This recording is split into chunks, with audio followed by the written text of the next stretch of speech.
It's always fun when we have an opportunity to talk to somebody who's playing in a major. Yeah, PGA Championship, Ryan Lenahan.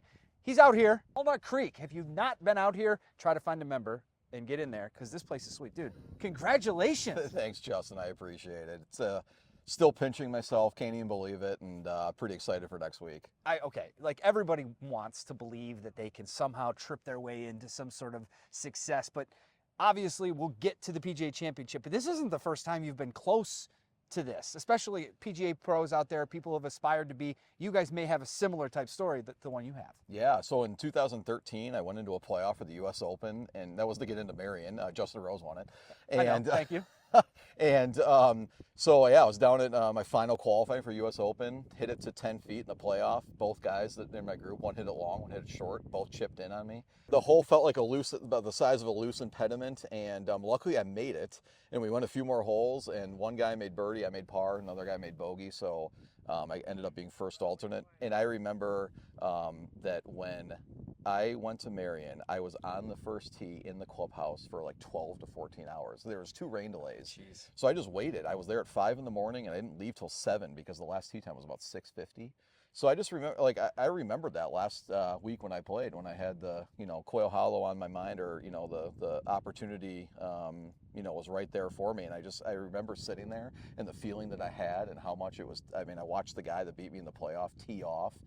And, I kind of went out there with the attitude of, I'm going to kind of go out and get this. And, having that experience really helped, just because, I mean, it motivated me and it hung over my head for quite some time when, we're talking 12 years. Mm-hmm. And, I was just so fortunate to play well last week and get it done. And it makes the 2013 experience a little bit easier now that, now that I'm getting to a major. Because if I never would have played in a major, I mean, that would have hurt and stung for a while. But this kind of eases the pain a little bit. I mean, and so much has changed in your life too in 12 years. I mean, think about the guy you were back then. Were you married back then? No, I wasn't. Well, I was engaged. Okay. But yeah, we were about to get married later that fall. But yeah, like here we are 3 kids later. And I mean, that's the neat thing though, is my kids next week get to see me play in a major. And I mean, that means the world. I mean, last week when I finished on the Golf Channel, they showed me finish, and they showed me hug my kids. And that was the first tournament they have ever seen me play at. Wow. And so in the second round, I was kind of, a little, I mean, I was inside the cut line a little closer than I probably would have liked.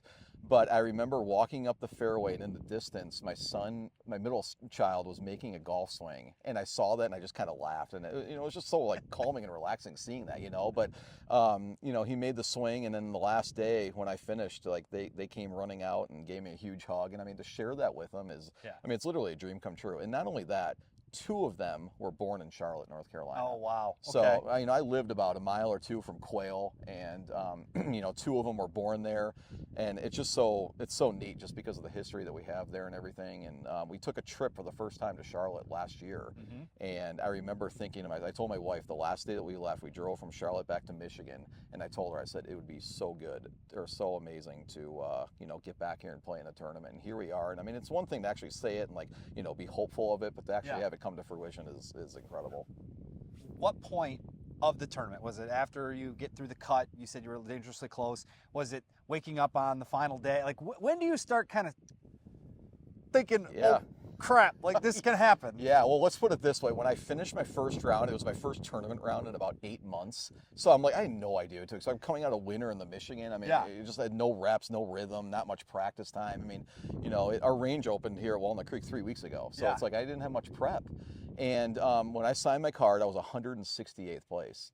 And I knew I had my work cut out. And I played pretty good round the next day on a pretty tough course. And then the third round, when I shot 7 under and shot 65, that's where it kind of, it moved me. I think by the end of the day, I was maybe tied for 5th or so. So I knew at that point, I was, it was kind of there for the taking and everything. But at the same time, I knew that final round was going to be really hard. And it was hard to not have my mind go forward. And, as any golfer knows, you got to stay in the present moment. And that's really hard. I mean, I was thinking about it, and I said, you got to just focus on what you can do and what you can control and everything. And luckily, I just went out there. When the final putt went in, I can vividly remember the ball falling and just the relief and excitement that I had. I looked at my wife. It was they showed it on the Golf Channel on air, and I looked right at her and I was like, we did it, and it was so cool and so exciting to do it, just because it's been a long time. I've worked almost my whole life to get in this position, and it's kind of neat to have the chance next week. I mean, the PGA Championship is so unique because it's not just another major.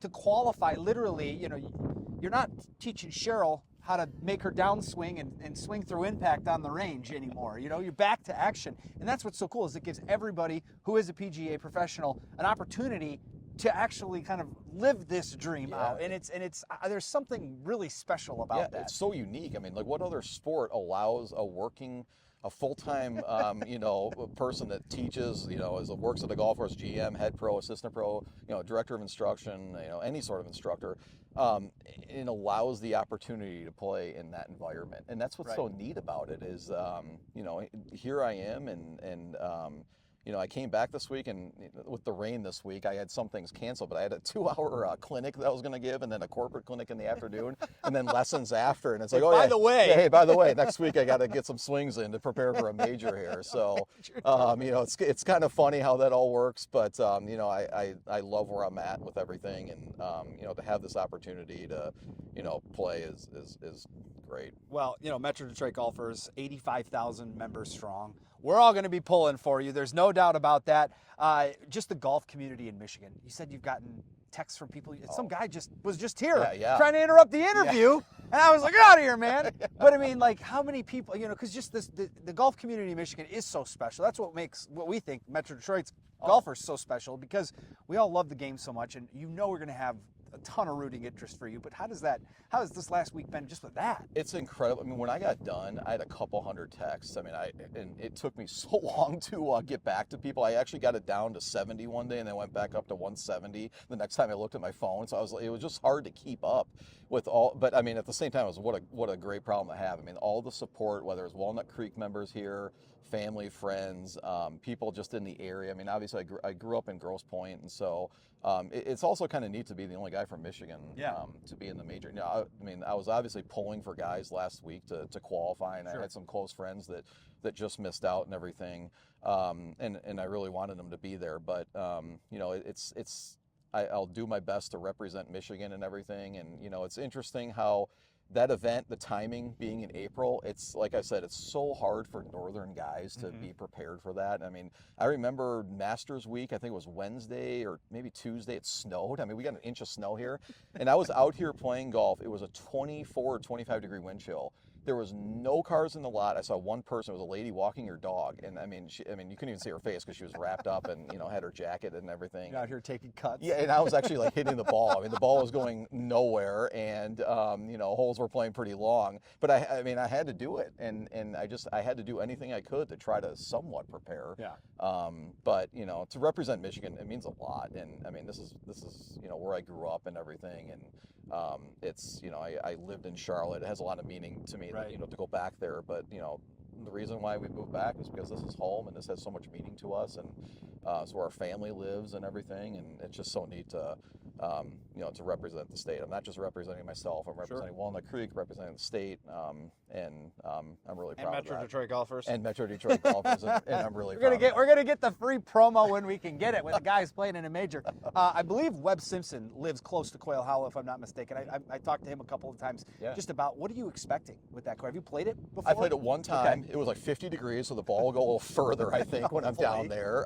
The condition will probably be incredible. I've heard the course has been closed for the last few weeks. Okay. So I'm sure the conditions are just going to be unbelievable. Yeah. Fun. Yeah, exactly. And so, I'm not sure. I mean, obviously the environment. I talked to a guy last week that showed me a video of the first tee when he was at Southern Hills on Monday.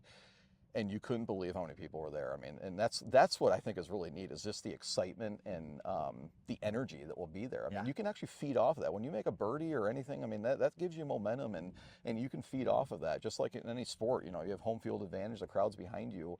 It's pretty fun. So the environment is going to be unbelievable. The course is one of my favorite courses I've played. I've been fortunate enough to play a lot of golf around the U.S. and overseas and everything, and Quail Hollow is up there, and that's why I had this on my radar 2.5 years ago when I entered the PGA PGM program as an associate. I saw that the PGA was at Quail, and I said to my wife, I said, I'm going to do everything I can to get all my coursework done just to No way. be eligible for this tournament. Come on. And for it to actually happen. Yeah, it's crazy. And I did it in about 2 years, which is really quick. They gave me 9 years to complete the program. And so I did it in 2, and I expedited it just so I could have this opportunity. And for it to actually happen, I mean, it's just, I'm speechless. I love it when a good plan comes together, right? You know, when life never goes according to plan, it seems like sometimes every now and then we get lucky enough to do so. Okay, couple of quick hitters for you. Yeah. You get the tee sheet. When do you get the tee sheet? Tuesday morning. Tuesday morning. So you'll get out. Are you going to go out and practice on Monday? Obviously. Yeah, I'm going to get out there. I'm going to practice actually Saturday, Sunday, which is great. Oh, nice. They give us access to play. Okay. Monday it's supposed to rain. And it's supposed to be bad, like almost an all day kind of rain. We'll see what happens. But I'll probably play not Saturday, Sunday, Monday, Tuesday, and Wednesday. I'll probably play like maybe 4 of those 5 days. Okay. Got to try to rest a little bit. And, but yeah, I'll get tee times like probably Tuesday or sometime. So Tuesday you find out, and if you could write it in right now, who you're playing with, who would it be?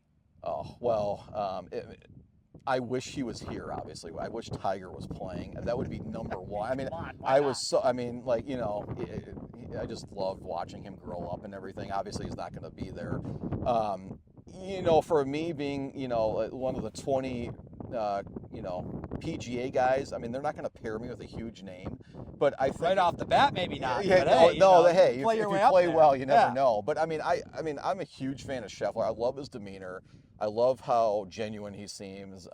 He just seems like a down-to-earth, really good guy, humble guy, and obviously unbelievable talent and really good player. I think it would be so fun to play with him, and I think Rory would be. I mean, just to see how the best player, I've been fortunate enough to, I Monday qualified for a PGA Tour event before, and I've seen some really good golf over the years. But to see these guys at their best and at a major, just to see how they go about it and how they play and how they, just do course management, how they pick apart a golf course and stuff like that, to be up close would be really fun. And I don't know, maybe I'll try to see if I can play a practice round with them. I got a guy lined up that I'm going to play with that I played with a long time ago that plays on the DP World Tour. Okay. And so that will be fun. And maybe I don't know, maybe one of the guys that he knows or something can join us, or whatever. But any of those two guys, I mean, they're obviously the biggest names in golf, and just see how they do would be incredible. Years and years and years ago, I had a buddy of mine reached out. He's like, during Rocket Classic, he's like, hey, my buddy of mine's a caddy for, I couldn't tell you to this day who he caddied for, but he's like, do you want to get him out on Red Run? I was like, yeah, sure. He's like, do you mind if I bring a couple of caddies? I was like, no, let's fill the foursome. Let's have a good time. Ted Scott shows up. Huh. Ted Scott shows up, That's and I played 18 holes with Ted Scott. That's so neat. Yeah. And he could hit everything Bubba hit, but he's a righty. Yeah, wow. So he's hitting these banana curls and all this. Want to see this thing? And just like, what is that? I think they all shot in the low mid 70s. I think I shot like an 82 from the tips, and I was like, I don't care. I played with Ted Scott. So again, you never know who you're going to run into or back into in a round of golf or whatever. Awesome. But what would it be? Okay, let's start small. Mm-hmm. Goals always in golf. You need to start small. You got to par 1 before you can par 18. That's right. Making the cut. What would that be enough? Like, I guess, how do you think this is house money? How do you think you're you want to go win it? Obviously, that's the dream scenario. But like, how do you, as a golfer entering a major event when you don't play week to week to week on tour, go into something like this? I want to go into a realistic. I mean, the win. Yeah, but I mean, let's realistically, truthfully, all I want is I just want to play well. And I think if I play well, the results will be there, and I think I can make the cut and everything. I remember when I played the John Deere, I played pretty good. Like, actually, the first 2 days, I had 3 bad swings that cost me, and that's what cost me making the cut. And I remember walking away from that. I know the John Deere is different than major, but I remember walking away from that and really thinking to myself, like, that was not as hard as I thought it would. I thought I'd maybe have to go out there and play flawless and whatnot. And so I just want to, I get my confidence from preparation, and I feel like, if I prepare really well, I feel pretty good, and I can just play solid.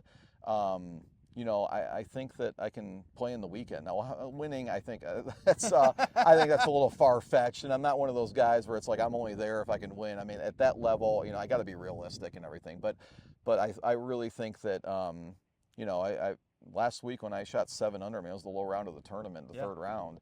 and I played really good quality golf. And you know, it was very clean. I thought my way through the round really well. I hit the quality shots. I mean, the cameras were there. I played well under the pressure and everything. And so I know I have it in me. It's just a matter of just kind of playing solid. And I think that the weekend is definitely attainable. But you know, as long as I play well and limit mistakes, I think that I'll be happy.